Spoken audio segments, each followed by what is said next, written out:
ഒടിവിടെ അല്ലേ? ബ്രോ കേൾക്കാം.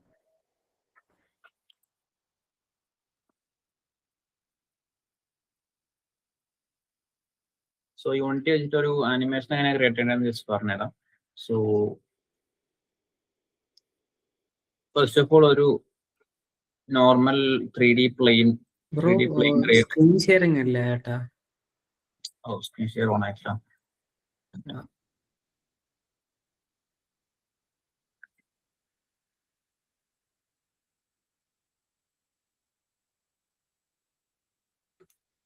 ബ്രോ എങ്ങനെ ഇതിലോട്ട് എത്തിയേ ഈ ഫീൽഡ്? ഞാനോ? ഞാൻ സെൽഫ് സ്റ്റഡി ചെയ്തിട്ടാണ് മെയിൻലി. പിന്നെ ഞാൻ വർക്ക് ചെയ്യുന്നുണ്ടായിരുന്നു. ടിൽറ്റ് ലാബിലല്ലായിരുന്നു? ടിൽറ്റ് ലാബ് ഉണ്ടായിരുന്നു. ടിൽറ്റ് ലാബ് ഒരുപാട് നാളുണ്ടായിരുന്നില്ല. പിന്നെ ഞാൻ അവിടെ നിന്ന് ഇറങ്ങി. സ്റ്റാർട്ടപ്പ് തുടങ്ങാനായിട്ട് അങ്ങനെ ഇറങ്ങിയതാ? അങ്ങനെ ഇറങ്ങിയത്.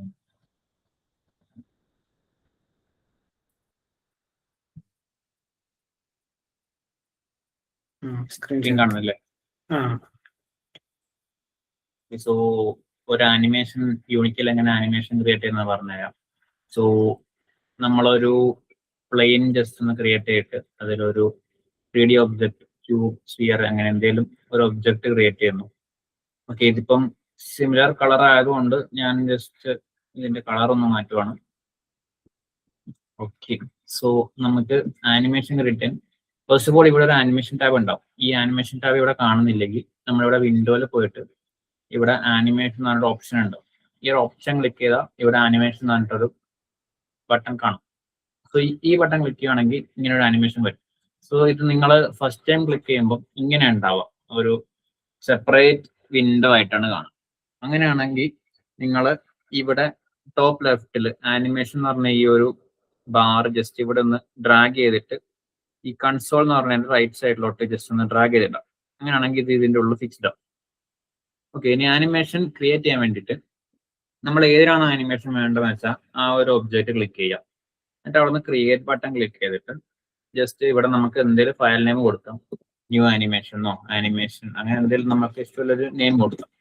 ആൻഡ് ഇപ്പോൾ നമുക്കൊരു ടൈം ലൈൻ വന്നിട്ടുണ്ടാവും. ഇവിടെയാണ് നമ്മൾ ആനിമേറ്റ് ചെയ്യുന്നത്. സോ ഇത് സെക്കൻഡ്സ് ആണ്. നമുക്കത് വേണമെങ്കിൽ ഫ്രെയിംസ് ആയിട്ട് മാറ്റാൻ പറ്റും ഇവിടെ. ഓക്കെ, ഞാനിപ്പോൾ സെക്കൻഡ്സ് തന്നെയാണ് യൂസ് ചെയ്യുന്നത്. ഇവിടെ ആഡ് പ്രോപ്പർട്ടി ക്ലിക്ക് ചെയ്യുകയാണെങ്കിൽ ട്രാൻസ്ഫോം എന്ന് പറഞ്ഞ ഓപ്ഷൻ ഉണ്ട്. ഈ ഓപ്ഷൻ ഡ്രോപ്പ് ഡൗൺ ക്ലിക്ക് ചെയ്താൽ 3 ഓപ്ഷൻസ് കാണാം: position, rotation and scale. So നമ്മൾ ആനിമേറ്റ് ചെയ്യുന്നത് പൊസിഷൻ ആണെങ്കിൽ, അതായത് ഈ ഒരു ഒബ്ജക്റ്റിന്റെ പൊസിഷൻ മാറുന്ന രീതിയിലുള്ള ഒരു ആനിമേഷൻ ആണ് ചെയ്യേണ്ടതെങ്കിൽ നമുക്ക് ഈ ഒരു പൊസിഷൻ ക്ലിക്ക് ചെയ്യാം. സോ ഞാൻ ജസ്റ്റ് എക്സാമ്പിൾ ആയിട്ട് ഈ ഒരു പൊസിഷന്റെ പ്ലസ് ബട്ടൺ ക്ലിക്ക് ചെയ്യുമ്പോൾ ആ ഒരു പൊസിഷന്റെ ആനിമേഷൻ നമുക്ക് ചേഞ്ച് ചെയ്യാൻ പറ്റും. ഇപ്പോൾ ഓൾറെഡി ഇവിടെ ഒരു 2 ഡയമണ്ട് പോലൊരു ഐക്കൺ കാണും. ഇതെന്താണെന്ന് വെച്ചാൽ ഇത് ഇതിന്റെ ഇനീഷ്യൽ സ്റ്റേജ് ആണ്. ഇത് ആനിമേഷന്റെ ഫൈനൽ കീയും. സോ ഇതിന് നമ്മൾ കീ എന്നാണ് പറയുന്നത്. ഓക്കെ, കീ ഫ്രെയിം എന്നാണ് പറയുന്നത്. ഇവിടെ ഉണ്ട് ആഡ് കീ ഫ്രെയിം എന്നൊരു ഓപ്ഷൻ ഉണ്ട്. ഇത് വെച്ച് നമുക്ക് വേണമെങ്കിൽ എക്സ്ട്രാ കീ ഫ്രെയിംസ് ആഡ് ചെയ്യാൻ പറ്റും. അല്ല, നമ്മൾക്ക് ജസ്റ്റ് ഒരു 2 കീ ഫ്രെയിംസ് മതിയെങ്കിൽ ഇതിൽ നമ്മൾ ഈ ഒരു വൈറ്റ് ലൈൻ കാണുന്നില്ലേ, ഈ ഒരു വൈറ്റ് ലൈനിന്റെ മുകളിൽ ക്ലിക്ക് ചെയ്താൽ നമുക്കത് ഡ്രാഗ് ചെയ്യാം. ഇങ്ങനെ നമുക്ക് എവിടെ വെച്ചിട്ട് വേണമെങ്കിലും കീ ഫ്രെയിംസ് ആഡ് ചെയ്യാൻ പറ്റും. അതല്ല, നമ്മൾക്ക് ജസ്റ്റ് ഇത് വെച്ച് ഞാൻ ഒരു എക്സാമ്പിൾ കാണിച്ചു തരാം. ജസ്റ്റ് ഈ ഒരു കീ ഫ്രെയിം ക്ലിക്ക് ചെയ്യുക, ഈ ഒരു ലാസ്റ്റ് ഡയമണ്ട് ക്ലിക്ക് ചെയ്യുക. സോ ഇവിടെ ഒരു റെക്കോർഡ് ബട്ടൺ ഉണ്ട്. ഈ ഒരു റെഡ് ബട്ടൺ എന്ന് പറഞ്ഞാൽ റെക്കോർഡ് ബട്ടൺ ആണ്. ഈ ബട്ടൺ ക്ലിക്ക് ചെയ്താലേ നമ്മൾ ആനിമേറ്റ് ചെയ്ത് എന്തായാലും കാണുള്ളൂ. അല്ലെങ്കിൽ നമ്മൾ ഇവിടെ വെച്ചിട്ട് എന്ത് മൂവ്മെന്റ് നടത്തിയാലും ഒന്നും ആവത്തില്ല. സോ ഇത് റെക്കോർഡ് ബട്ടൺ ക്ലിക്ക് ചെയ്യുവാണെങ്കിൽ ഈ ഒരു ഡയമണ്ട് ബട്ടൺ ക്ലിക്ക് ചെയ്തിട്ട് ജസ്റ്റ് ഒന്ന് മൂവ് ചെയ്യാം ആൻഡ് റെക്കോർഡ് ബട്ടൺ ഓഫ് ചെയ്യാം, എന്നിട്ട് പ്ലേ ചെയ്യാം. ഇപ്പൊ അത് ആനിമേഷൻ ആയി. ഇത് നമുക്ക് ഇവിടെ ഒരു കീ ഫ്രെയിം ആഡ് ആയിട്ടുണ്ട്. ഇത് റെക്കോർഡ് ബട്ടൺ ക്ലിക്ക് ചെയ്തിട്ട് നമ്മൾ ഇപ്പം ഞാൻ ഇവിടെ ഒരു ബ്ലാങ്ക് സ്പേസ് പോയിട്ട് ജസ്റ്റ് ഒന്ന് മൂവ് ചെയ്തു. അപ്പോൾ ഓൾറെഡി ഓട്ടോമാറ്റിക് ആയിട്ട് അവിടെ കീ ഫ്രെയിം ആഡ് ആവും. സോ ഇങ്ങനെ നമുക്ക് ഒരുപാട് കീ ഫ്രെയിംസ് ആഡ് ചെയ്യാം. ഓക്കെ, നമുക്കത് ഡിഫറെന്റ് മെത്തേഡ്സിൽ ഓരോ ആനിമേഷൻ ടൈപ്പിൽ നമുക്ക് ചെയ്യാൻ പറ്റും. ഇങ്ങനെയാണ് ഒരു ഒബ്ജക്റ്റ് ആനിമേറ്റ് ചെയ്യുന്നത്. ഇതുപോലെ തന്നെ സിമിലർ ആയിട്ടാണ് നമ്മൾ ഇപ്പൊ പൊസിഷൻ ക്രിയേറ്റ് ചെയ്തു. അതുപോലെ വേണമെങ്കിൽ അതിന്റെ റൊട്ടേഷൻ, സ്കെയില് ഒക്കെ നമുക്ക് ചേഞ്ച് ചെയ്യാൻ പറ്റും. സ്കെയിൽ ആണെങ്കിൽ നമുക്ക് ഇതിൽ നിന്ന് ചെയ്യാൻ പറ്റും. So just R button click ചെയ്യുക, ജസ്റ്റ് ഞാൻ അത് സ്കെയിൽ ചെയ്യുന്നു. ഓക്കെ, ആ ഒരു രീതിയിൽ ആ ഒരു ചേഞ്ച് നമുക്ക് കാണാം. ഇങ്ങനെയാണ് നമ്മൾ പലതും ആനിമേറ്റ് ചെയ്യുന്നത്.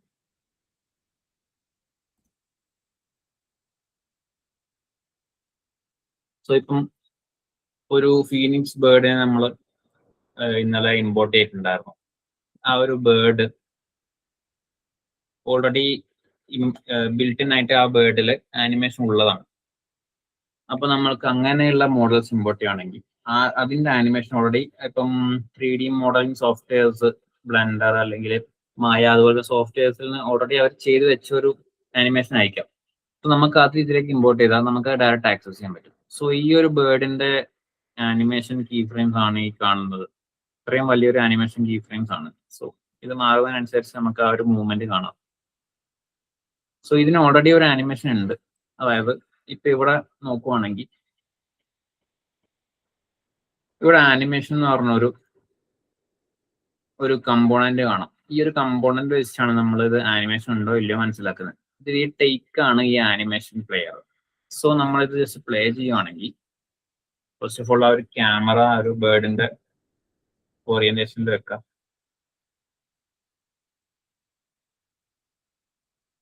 ആൻഡ് ജസ്റ്റ് ഒന്ന് പ്ലേ ചെയ്യുവാണെങ്കിൽ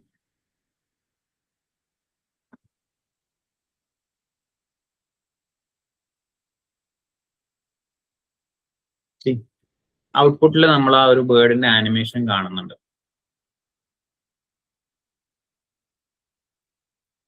ഈ ഒരു രീതിയിലാണ് നമ്മൾ പുറത്തുനിന്ന് ബിൽറ്റിൻ ആയിട്ടുള്ള ആനിമേഷൻ ആണെങ്കിൽ ഇപ്പം യൂണിറ്റി ലേറ്റസ്റ്റ് വേർഷൻസിലൊക്കെ ഡയറക്റ്റ്ലി ആനിമേഷൻ സപ്പോർട്ട് ആവും. ആൻഡ് ചില ടൈമിൽ നമ്മൾക്ക് ആ ഒരു ആനിമേഷൻ കിട്ടുന്നില്ല എന്നുള്ള ഒരു സ്കീം വരുവാണെങ്കിൽ ഇവിടെ ഈ ഒരു ബേർഡിന്റെ ഫയൽ നമ്മൾ എക്സ്പാൻഡ് ചെയ്യുവാണെങ്കിൽ ഇങ്ങനെ ഒരു ഓപ്ഷൻ ഉണ്ടാവും. ഇവിടെ ജസ്റ്റ് ഈ ഒരു ടേക്ക് 1 ആണ് ഇതിന്റെ ആനിമേഷൻ. ഇൻ കേസ് അത് വർക്ക് ആവുന്നില്ല എന്നാണെങ്കിൽ ജസ്റ്റ് ഒന്ന് ഡ്യൂപ്ലിക്കേറ്റ് ചെയ്തിട്ട് ജസ്റ്റ് ഒന്ന് ഡ്രാഗ് ചെയ്തിട്ടാൽ അത് വർക്ക് ആവും. നമ്മൾ നോക്കട്ടെ എന്ന് വെച്ചാൽ ഈ ഒരു ആനിമേഷൻ കമ്പോണന്റ് ഉണ്ടോ, അതിലൊരു ആനിമേഷൻ ആണ് ഈ ഒരു ബോക്സിൽ ഈ ഒരു ടേക്ക് 1 എന്ന് പറഞ്ഞാൽ ഇതുപോലെ ഒരു ആനിമേഷൻ ഉണ്ടോ എന്ന് നോക്കിയാൽ മതി. അങ്ങനെയാണെങ്കിൽ നമ്മൾ ആ ഒരു ആനിമേഷൻ ആ ഒരു ഒബ്ജക്റ്റിന് ഉണ്ടെന്നാണ് അതിന്റെ അർത്ഥം. This is about animation.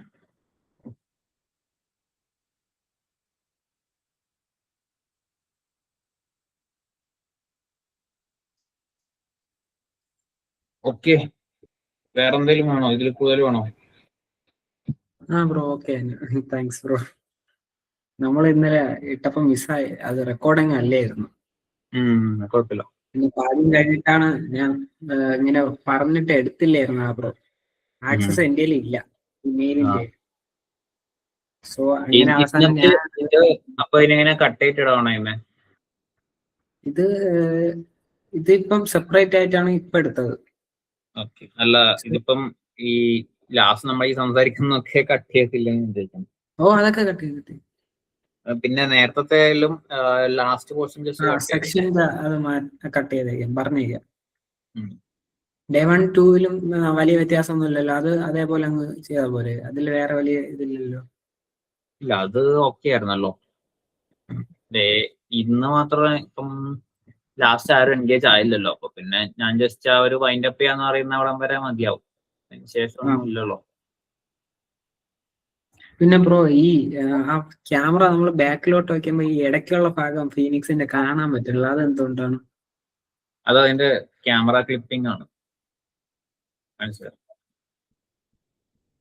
അതായത് ഇടയ്ക്കുള്ള ഭാഗം കണ്ടുകൂടെ, ചിലത് കാണാം. ആ ഒരു ഇതാണോ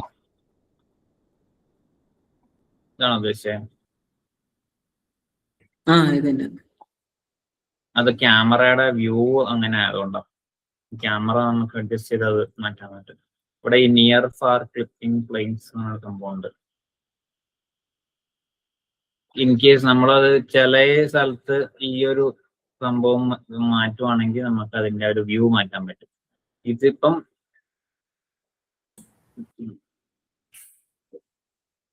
എനിക്ക് തോന്നുന്നു ഈ ഒരു നിയറിന്റെ ഇത് തന്നെയാണെന്ന് തോന്നുന്നു. ഇങ്ങനെ ഇത് കാണുന്നില്ലേ, ഇപ്പൊ അവിടെ കട്ടാവുന്ന കാണുന്നില്ലേ ആ ഒരു പോർഷൻ നിയർ കൂടുമ്പോ. അതിന്റെ എന്താ വെച്ചാൽ ഈ ഒരു ബോക്സ് ഈ ഇവിടെ കാണുന്നില്ലേ ഈ ക്യാമറ, ആ ഇതിന്റെ ഉള്ളിലുള്ളത് മാത്രമേ നമ്മൾ റെൻഡർ ആവുള്ളൂ. Okay okay. അപ്പൊ ഇത് ഇതിന്റെ പുറത്ത് ഈ ഒരു ഭാഗം ഇപ്പൊ അത് ഫുള്ളായി. ക്യാമറ അഡ്ജസ്റ്റ്മെന്റിന്റെ ഇതാണ്.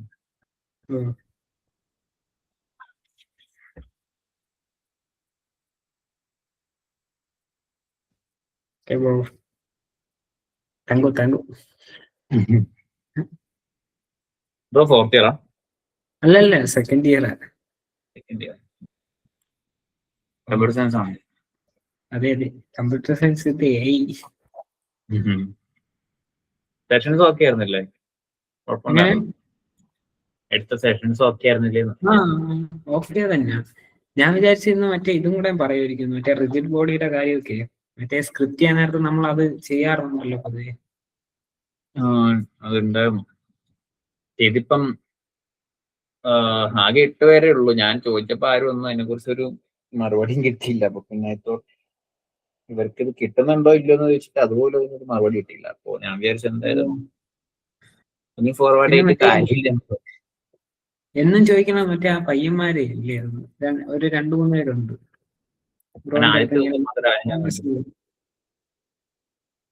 ചിലവർക്ക് എക്സാമിന്റെ ഇതുണ്ട്, അതാണ് അടുത്തൊരു ഇത്. അതുകൊണ്ട് ഞാൻ പറഞ്ഞ ഒരു ലാസ്റ്റ് പോർഷൻ ജസ്റ്റ് ഒന്ന് കട്ട് ചെയ്തേക്കും. ഞാൻ പിന്നെ എനിക്ക് എടുക്കാനുണ്ടായോണ്ട് ഇത് റെഫർ ചെയ്യാന്ന് പറഞ്ഞിരിക്കും. എന്താ? പക്ഷെ അത് 2 മണിക്കൂറേ സമയമുള്ളൂ. എങ്ങനെ മനസ്സിലില്ല? എനിക്കൊരു ബൂട്ട് ക്യാമ്പിന്റെ അത് 2 മണിക്കൂറേ ഉള്ളൂ. അപ്പൊ എന്തൊക്കെ എടുക്കണമെന്ന് കൺഫ്യൂഷനിലിരിക്കുക. എന്ത് ബൂട്ട് ക്യാമ്പ്? യൂണിറ്റിയുടെ തന്നെ, ബിഗിനേഴ്സിന്റെ. വേറെ ബൂട്ട് ക്യാമ്പ് ഉണ്ടോ? കോളേജിലെത്താം, ഓഫ്ലൈൻ. ആരെടുക്കുന്ന? ഞാൻ തന്നെ.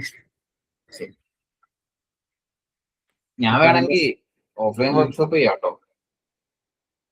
നമ്മളെ കമ്പനി തന്നെ പ്രൊവൈഡ് ചെയ്യാം. ഇത് ഞാൻ എന്റെ ക്യാമ്പസിൽ മറ്റേ GDGC ഇപ്പം പുതിയതായിട്ട് വന്നു. അപ്പൊ എന്റെ അടുത്ത് ഇങ്ങനെ സെക്ഷൻ ഇങ്ങനെ യൂണിറ്റി എനിക്കറിയാവുന്ന ചേട്ടനാ.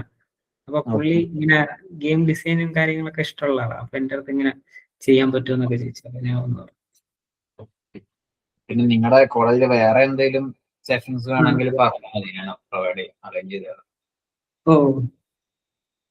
എനിക്ക് വേറെ ഫെസ്റ്റോ എന്തെങ്കിലും വരുമൊക്കെ ആണെങ്കിൽ ജസ്റ്റ് ഒന്ന് വിളിച്ചാൽ മതി. എന്റെ രീതിയിൽ നോക്കാം. ഇപ്പൊ ഓൺലൈൻ ആയതുകൊണ്ട് ഇത്ര ഒരു ഇത് വന്നേ. ഇപ്പൊ ഓഫ്ലൈൻ ആണെങ്കിൽ ഞാൻ ഇത്രയും സീരിയസ് ആയിട്ട് പറയത്തില്ല. ആദ്യം പാർട്ടിസിപ്പൻസിനെ ഫ്രണ്ട്സ് ആക്കിയിട്ടേ സംസാരിക്കത്തുള്ളൂ. അതാണ്, നമുക്ക് ഇത് ഓൺലൈൻ ആകുമ്പോൾ അറിയാൻ പറ്റത്തില്ലല്ലോ. ഒരാളുടെ ഫേസ് എങ്ങനെയാണ്, അവരുടെ മൂഡ് എങ്ങനെയാണെന്ന് നമുക്ക് മനസ്സിലാവും കേട്ടോ. ബ്രോ കമ്പനിയിൽ മെമ്പേഴ്സ് ആയിട്ട് എത്ര പേരുണ്ട്? 4 to 5 ഉണ്ട്. ഞാൻ ടീം ബിൽഡ് ചെയ്യുന്നേ ഉള്ളൂ. എന്റെ അടുത്തൊരു പയ്യൻ ഇങ്ങനെ ആർട്ടിസ്റ്റ് ചെയ്ത് ഇങ്ങനെ ചോദിച്ചായിരുന്നു, ഇങ്ങനെ ഇതിലുണ്ടാകും. വീഡിയോ ആർട്ടിസ്റ്റ് അല്ല, അല്ലാത്ത ആർട്ടിസ്റ്റ്, ഡിസൈൻ ഒക്കെ ചെയ്യണം. പിക്ചേഴ്സ്. ഏത് ഇയറാ? 4th ഇയറാ, ഫൈനൽ. അപ്പൊ ഇങ്ങനെ ഇന്റേൺഷിപ്പ് ഉണ്ടാകുന്നതായിട്ട് എന്റെ അടുത്ത് ചോദിച്ചായിരുന്നു.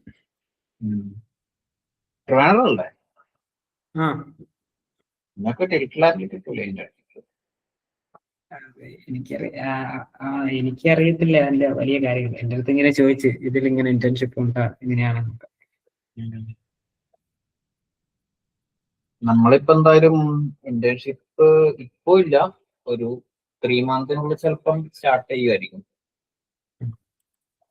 ഇൻകേസ് എനിക്ക് ഒരു കാര്യം ചെയ്യേ, ആ റെസ്യൂം ഒന്ന് അയച്ചിട്ടേക്ക്, ഞാൻ നോക്കിയിട്ട് വിളിക്കാൻ നോക്കും.